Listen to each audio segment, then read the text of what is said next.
Hi, boo!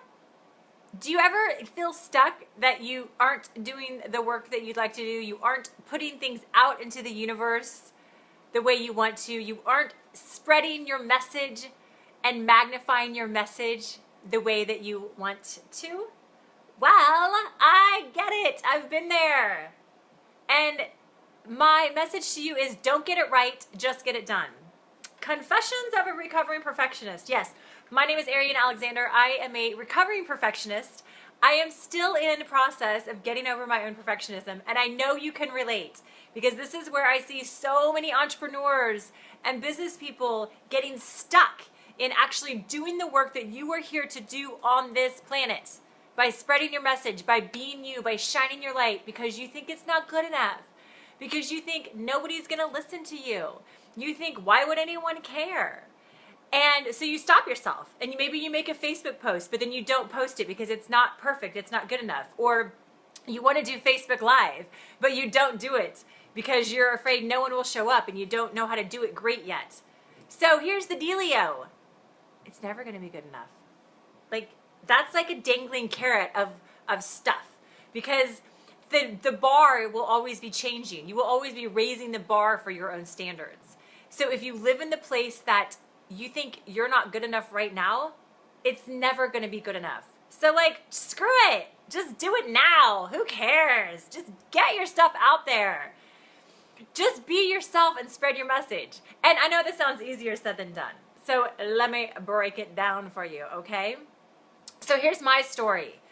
When I was a young girl, a young lady growing up in Kansas and Oklahoma, I showed quarter horses competitively. So that's what I did.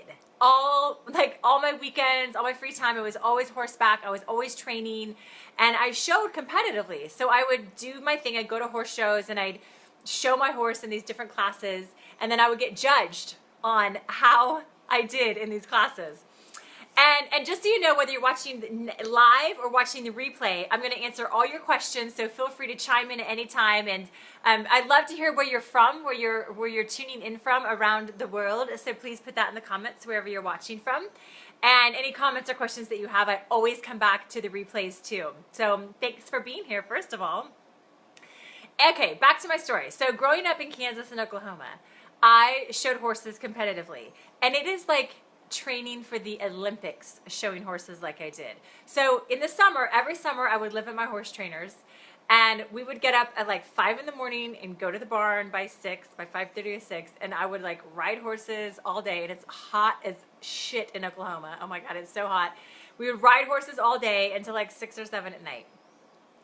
And it was intense because we were working all day long. We were saddling horses, unsaddling horses, riding horses, training horses, brushing horses, washing horses, cleaning stalls, cleaning trailers, cleaning our tack. I mean, it was like this never-ending, experience around the horses. So that's why we say it was like training for the Olympics, because we were intense. We were so focused on what we did on the training because we were there to win. I was there to win. I showed my horses so that I could win prizes. And I was so competitive, and I wanted to win all the time when I was showing horses when I was a kid. So what happened was, showing horses like this and being so competitive and being judged, because it would actually show my horse and the judges would judge me and all the other people in the class and decide like who was the best. And the good news was I won a lot because I worked hard and I was really good at what I did. But what that taught me at such a young age was I have to be perfect. I have to be perfect at all times to win. And what I found was that was actually devastating to me, because then what happened is I set myself up at a young age to win. And if I didn't win, I would be so mean to myself. So if I showed my horses in this class and I didn't win, I would look back at everything I did and I would rip myself a new one. And I would be like, I should have done this differently, and I should have done this differently. And God, why didn't I just do that? And if I would have won, that would have been so much better. And it would devastate me when I wouldn't win my classes. So at 14, 15, 16, I was just ingraining in myself that I had to be perfect, that I had to do it right, that I had to win. And can you imagine, think about your own life. Where in your own life has this shown up? Where have you ingrained yourself with messages? Hi, Steve. Hi, Joe. Fist bump. Hey. Where have you ingrained in yourself that you have to be perfect in some area of life? Where you have to be good enough? Where you have to do it right?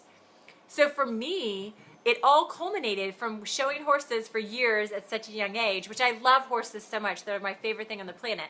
But what happened for me was at age 16, I won a world championship, which is the biggest thing on the planet for showing horses. That is the biggest thing I could win, was this world championship. And it was the most amazing thing. It's what I've been working for. You know, for years, I've been training for this moment of glory and honor.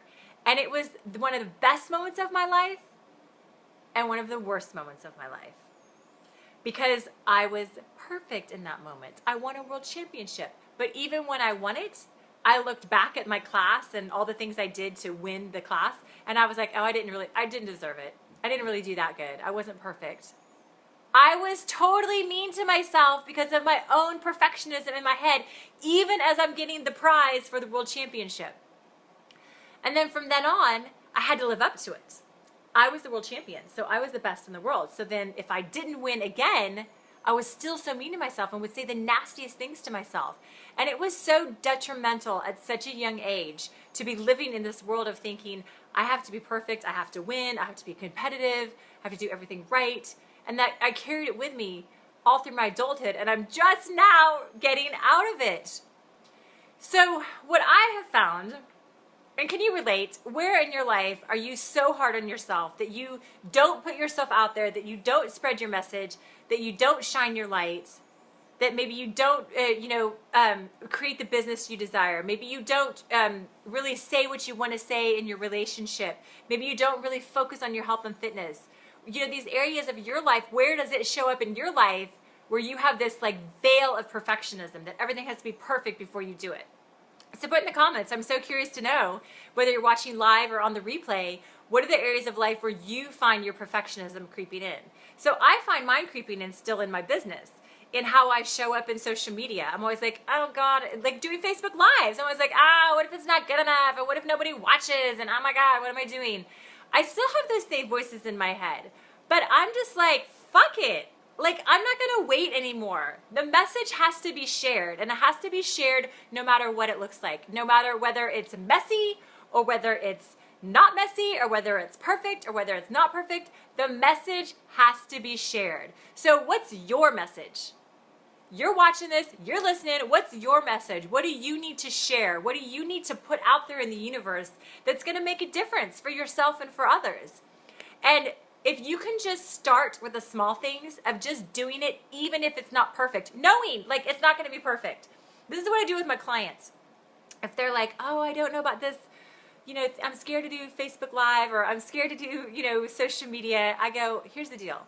I want you to screw it up so bad. Like, I want you to make the worst Facebook Live I've ever seen. I want you to make the worst Facebook post I've ever seen. Just do it wrong. Just let that be okay, that you're gonna just do it sloppy and it's not gonna be good.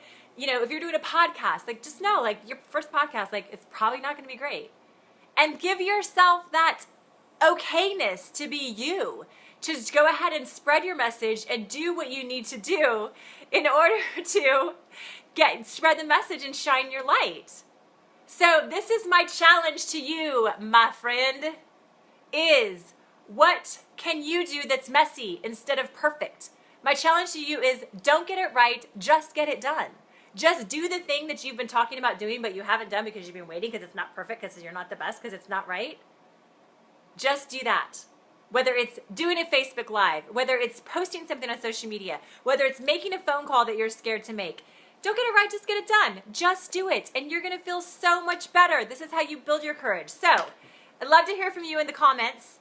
I'm gonna bolt here in a minute, because I gotta go do some things not right. I gotta do some things not perfect. Like today on my Facebook Live, my face, I did a chemical peel. I'm all like gross, it's all like peeling and looks disgusting. I'm like, I don't care. I'm getting on camera today because I have a message to share, so you can do it too. All right, so put in the comments what you're gonna do to push through your own perfectionism, and I'll see you soon. Ciao.